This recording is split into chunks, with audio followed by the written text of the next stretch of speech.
All right, so what I like to do first thing right away is just kind of look at the word trigonometry, see if we can break it down, see what it means, and then kind of give you an example of some of the things that we're going to study this year.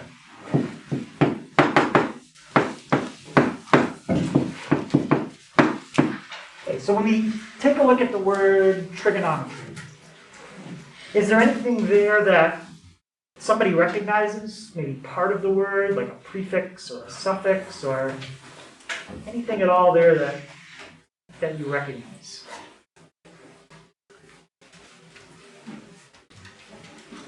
Yeah.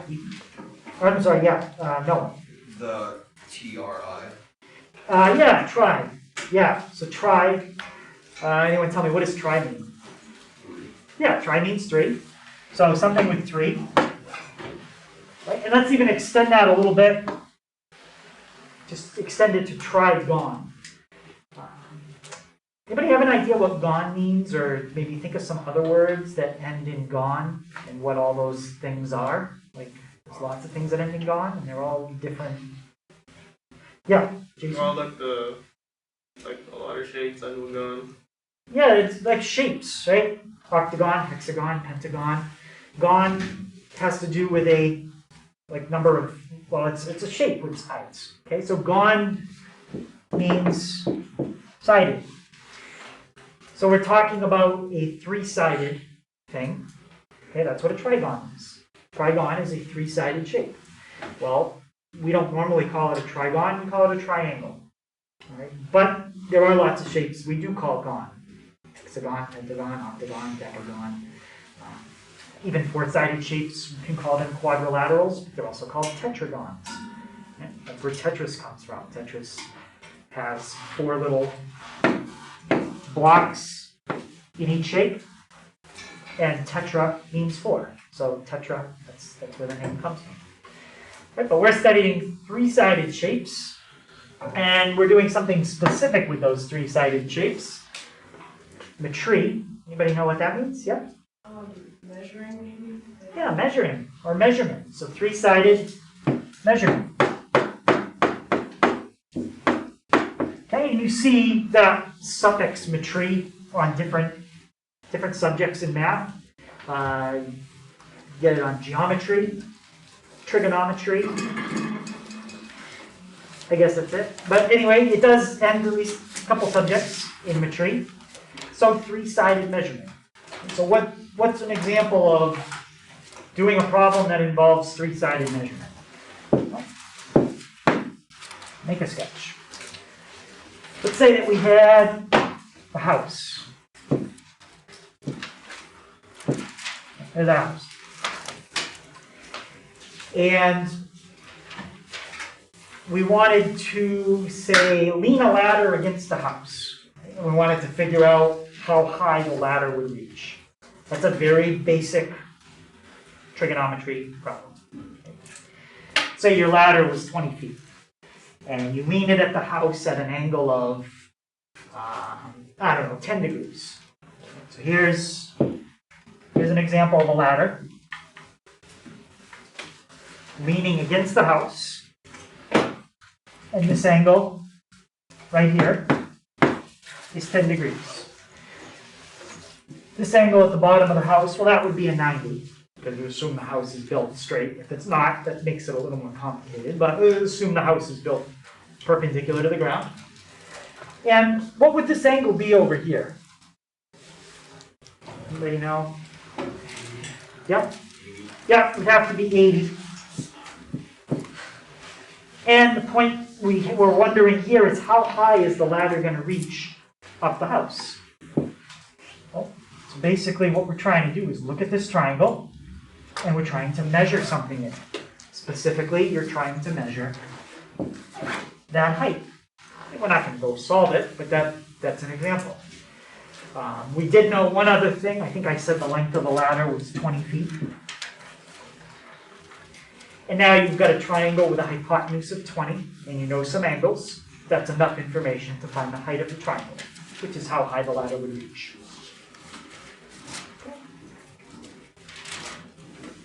Other applications you'll see we'll do for trig involve like triangulating. Triangulating is figuring out where somebody is based on two observers seeing that person.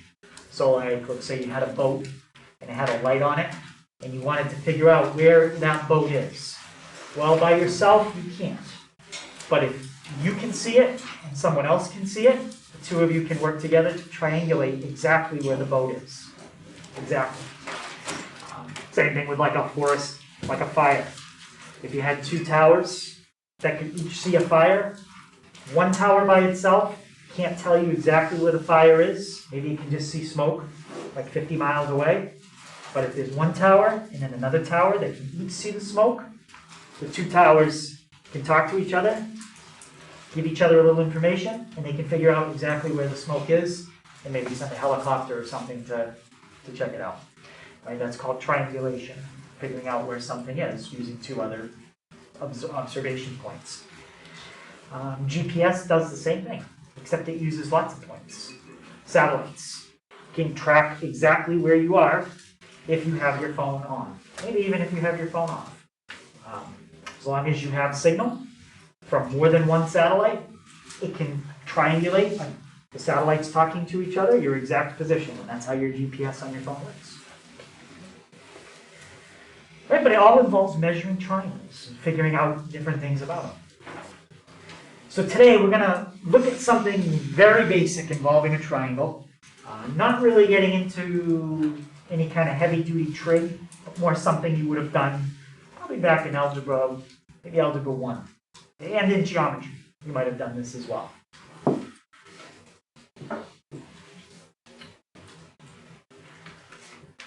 And it's called the distance formula.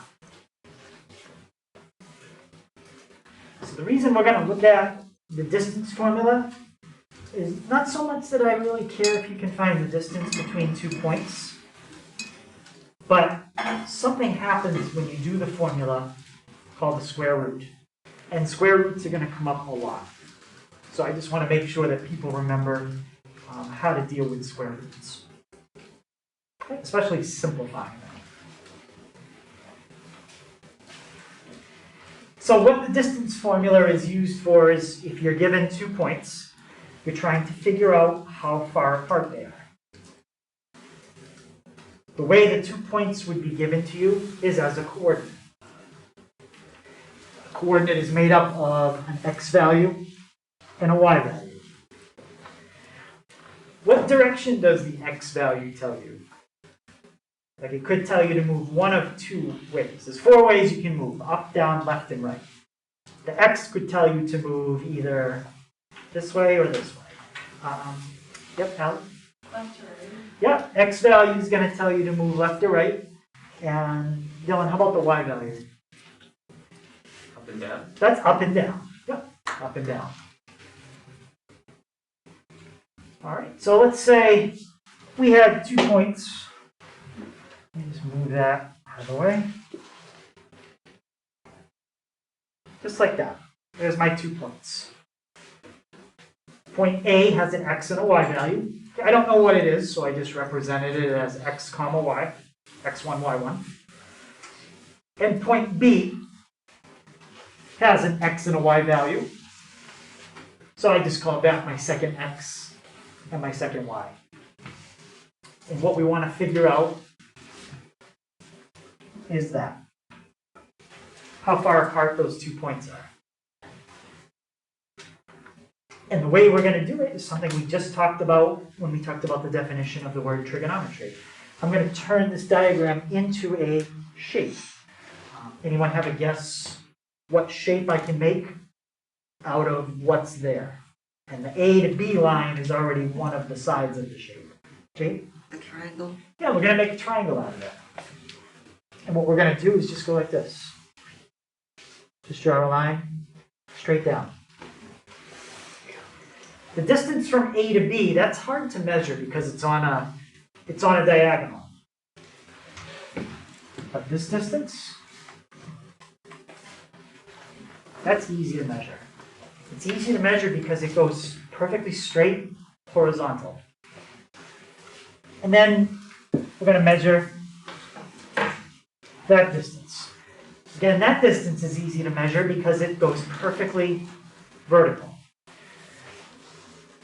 And if you're not sure, well, what does he mean? Why is that easier to measure than A to B? Well, think about that red line.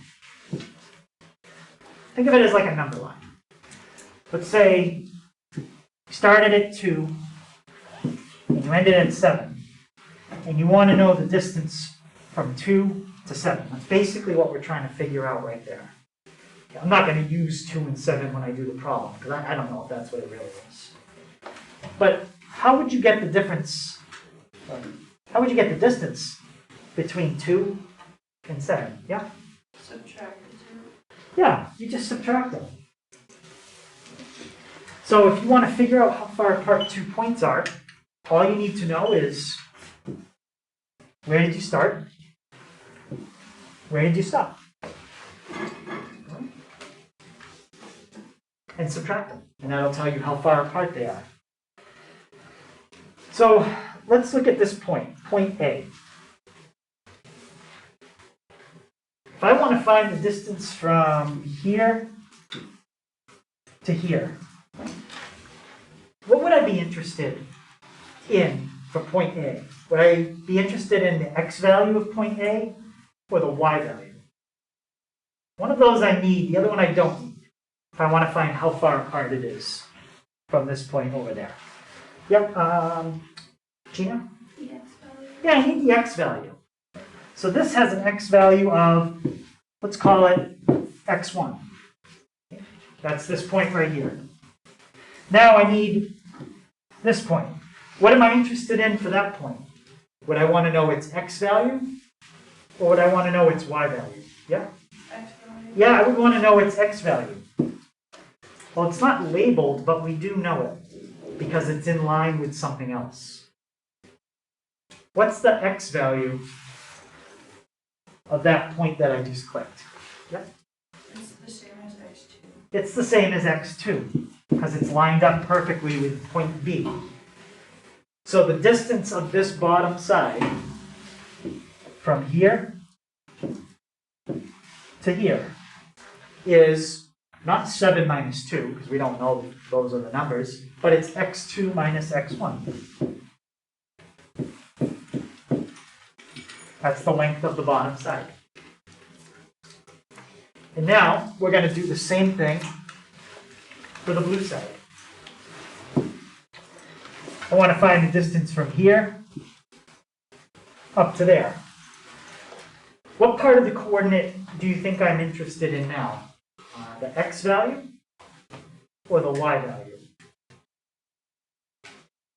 Yeah, Gina? The y value. Yeah, I'm interested in the y value. I want to know the y value here minus the y value here. Well, the y value for point B is y2. It's listed right as part of the coordinate.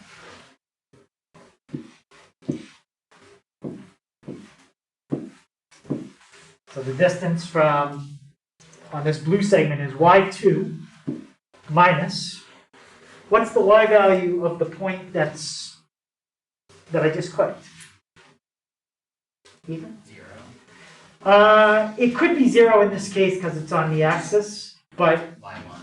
in general it's whatever y1 is, because this point is exactly the same as this point horizontally. So that means they have the same height or the same y value. So the goal is to find the distance between points A and B. Again, that's kind of hard to do because it's on a diagonal. But we found these other two distances very easily. Does anybody remember a formula that you can use if you know two sides of a triangle, and it'll give you the length of the third side? So not the slope formula. That would definitely tell you how steep something is. But this is a theorem involving two sides of a triangle. Yep. Pythagorean. Exactly, the Pythagorean theorem. Can you tell me what that Pythagorean theorem is? A squared plus b squared equals c squared. A squared plus b squared equals c squared. Now, what's Can you explain, what does that mean? What's A, what's B, and what's C? A would be one side, B would be the other, and C would be your hypotenuse. Yeah, A and B are the lengths of the two shorter sides. Well, we know both of those. Pretend that's A, and that's B, and C is the length of the hypotenuse. C is exactly what we're trying to find, the distance between points A and B. All right. So, in order to figure out what the distance formula is, all we have to do is put that in right there. Put that in right there, and then solve it for C. Okay, and that's our distance formula. So let's see, we've got x2 minus x1, and we need to square it. We've got y2 minus y1, and we need to square it. Now, the problem is that's equal to c squared. I don't want to know the length between a and b squared. I just want to know the length. So how do we get rid of having an exponent of 2? Yeah? You would square root both sides. You would square root both sides. So if you square root what's on the left, you have that. And if you square root what's on the right,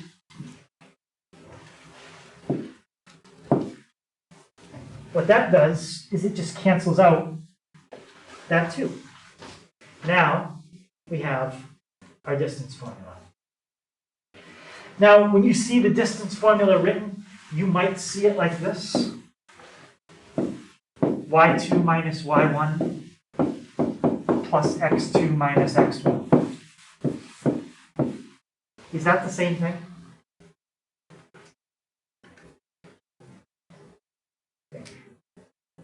Not quite the same thing. Well, Jason, what do you think?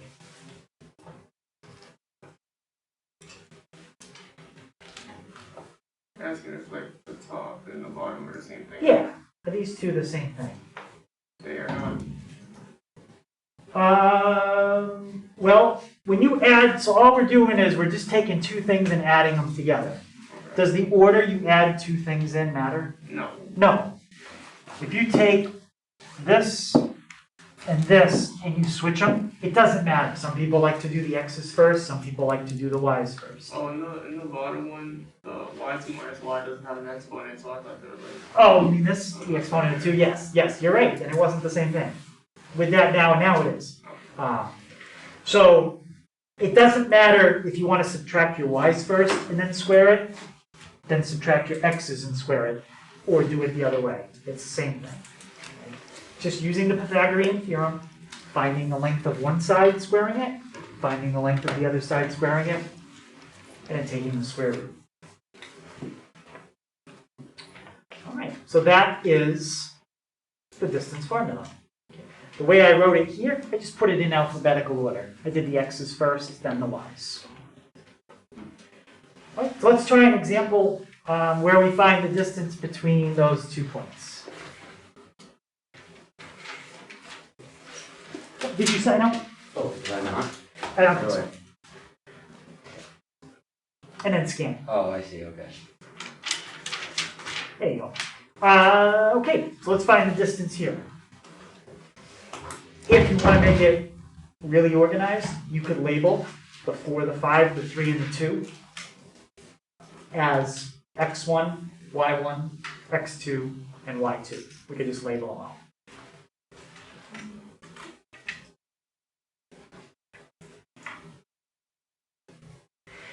How about, Bridie, what could I label the 4 as?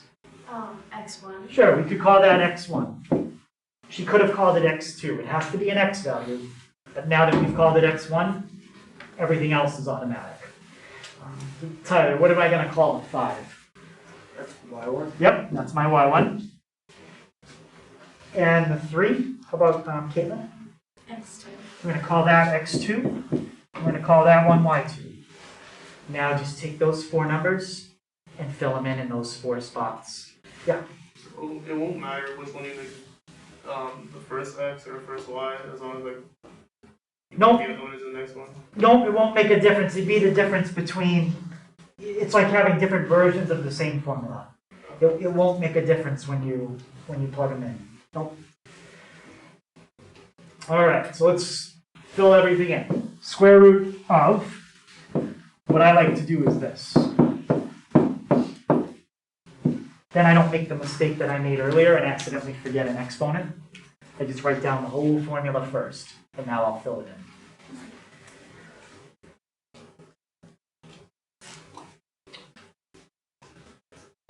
All right, how about Kavening? If we follow our formula, what's going to go in this first spot right here?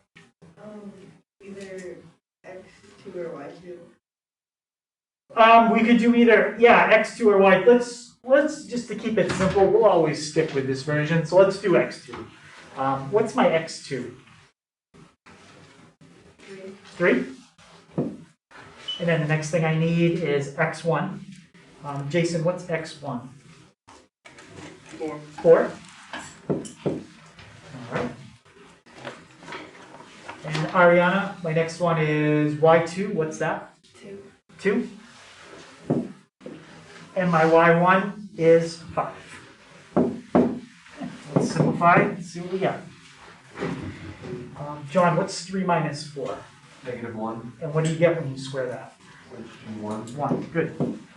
You get 1 plus. Ethan, what's 2 minus 5? -3, Yep. And when you square -3? 9. 9. And the answer here, if they wanted an exact answer, is the square root of 10. Okay. Any question on finding the distance between those 2 points? Yes? So we wouldn't have to find like the square root of 10, just leave it as Correct, unless they specifically say round your answer to 2 decimal places. Yep. But in this case, if they say just find the distance, you can stop there. Now, let's say we did a distance problem where we didn't get square root of 10. Let's say we did the whole problem out and we ended up with square root of 20. Well, square root of 10 can't be simplified, but square root of 20 can.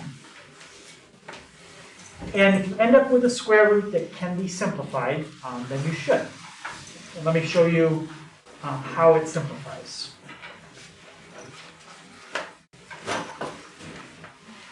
So in the problem, again, I just made up a problem. Pretend you got square root of 20 somehow. And I'm going to show you how you can simplify it.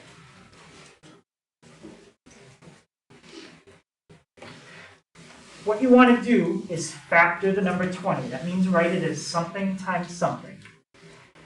But you don't just want to pick 2 random numbers. You want to pick a number that you can take the square root of. And if you simplify square roots a different way, that's fine. But I'm just showing you one way you can do it if you don't know how. So you look at the number under the square root, and you see if there's a way you can break it up into something times something, and you want one of those numbers to be a perfect square, or a number you can take the square root of. So can anyone think how you can write the number 20, something times something, and one of the numbers I want to be able to take the square root of? So 2 times 10 wouldn't be a good way to do it, because I don't know the square root of 2 or 10 off the top of my head. Jake? 4 times 5. Yeah, you can break it up into 4 times 5. That's perfect. So you can break a square root up into 2 roots. That's 4 times 5. And you are allowed to separate that into 2 roots. Now, just simplify what you can. What's the square root of 4? 2.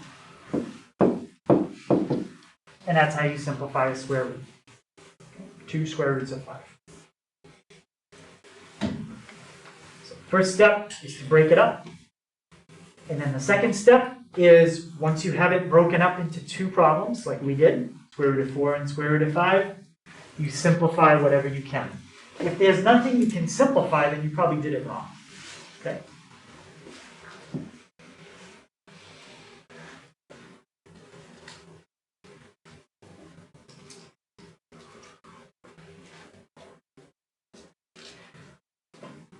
And we'll practice a few of those in the homework, and we'll go over some more tomorrow.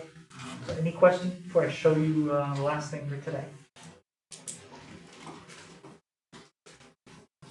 Okay. So the last thing is what we call the midpoint formula. Doesn't really have anything to do with square roots, but usually distance and midpoint formula are studied together. So that's why I just put it up. And the midpoint formula, very simple formula that tells you what's halfway between two coordinates. Just type your ID. Oh, okay, sure.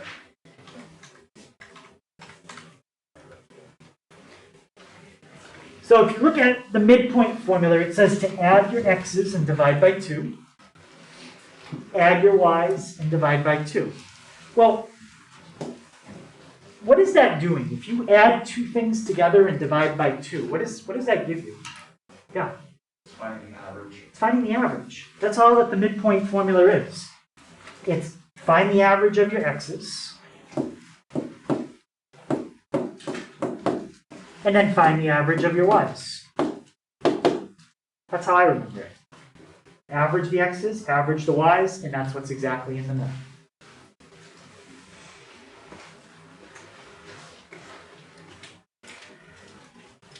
So we'll finish up with an example of finding a midpoint. Bless you.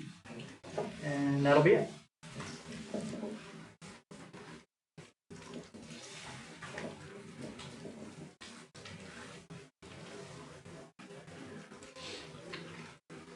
So let's find the midpoint between those 2 points. Can somebody first tell me what would be my calculation to find the average of my x's? Yeah. 3 plus 7 over 2. Perfect. That'll give me the average for the x's. How would I get the average for my y's? Yeah, Allie? 4 plus 13 over 2. Good. 4 plus 13 over 2. And now just simplify whatever you can.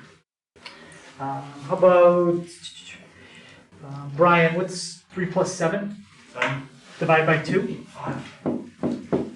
Okay, so the midpoint is 5, comma, and then 4 plus 13, that's 17. I'm just going to leave it. You could write 8.5. That would be fine. But I'll just leave it as 17 over 2. All right, so not really too much with trig on that one, but the distance formula definitely, that's trig. Finding the distance between 2 points. Or Pythagorean theorem, really.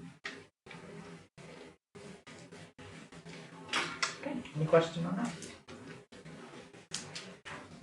All right. So that's the homework for tonight. Okay, there's 3 distance problems, 3 midpoint problems, and there's 4 square roots that I would like you to find. We're going to go through all 4 of these tomorrow, but just to practice reducing square roots.